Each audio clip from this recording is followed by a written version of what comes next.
Septiembre del 2002. Opción A. Considera dos espiras A y B como las que se muestran en la figura. Si por la espira A pasa una corriente de intensidad I constante, preguntan, ¿se inducirá corriente en la espira B? ¿Y si la intensidad de la espira A la hacemos variar con el tiempo? Razona la respuesta. Bueno, vamos a verlo. Acordaos de lo que dice la ley de Faraday-Lenz. De acuerdo con ella, se inducirá corriente si hay variación del flujo del campo magnético que atraviesa la espira.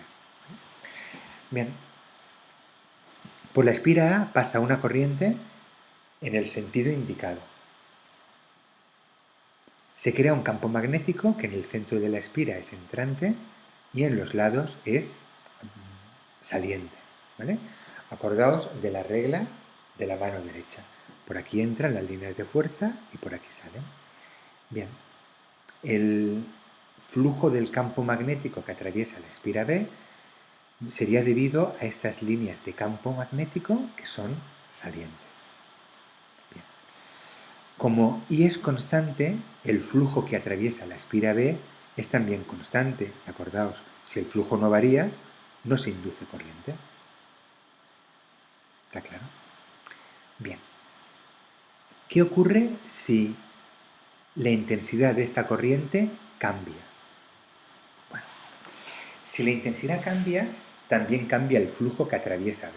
De acuerdo a la ley de Faraday-Lenz, si cambia el flujo, si el flujo varía, se induce corriente. Una corriente que se opone a la variación de flujo. La intensidad puede cambiar de dos formas.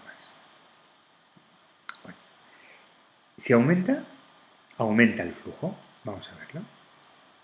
Aumenta la corriente y aumenta el flujo. ¿Qué ocurre al aumentar el flujo? Que en B se creará una corriente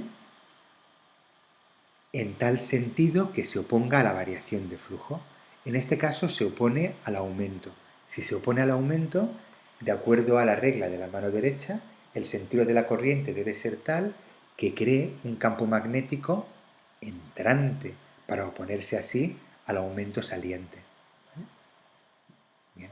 Eso nos diría que el sentido de la corriente es esta si la intensidad de la corriente que circula por A aumenta. Y el siguiente caso. ¿Y si I disminuye? Bueno, si I disminuye, también disminuye el flujo. En B se inducirá una corriente que se oponga a la disminución de flujo. ¿Cómo? Pues el sentido de la corriente debe ser tal que produzca un campo magnético, en este caso, hacia afuera, en el sentido indicado. Es muy importante que sepamos razonar cuándo aparece una fuerza electromotriz inducida y qué sentido tiene. Acordaos, la fuerza electromotriz aparece si varía el flujo del campo magnético que atraviesa la espira y el sentido de la corriente siempre se opone a la variación de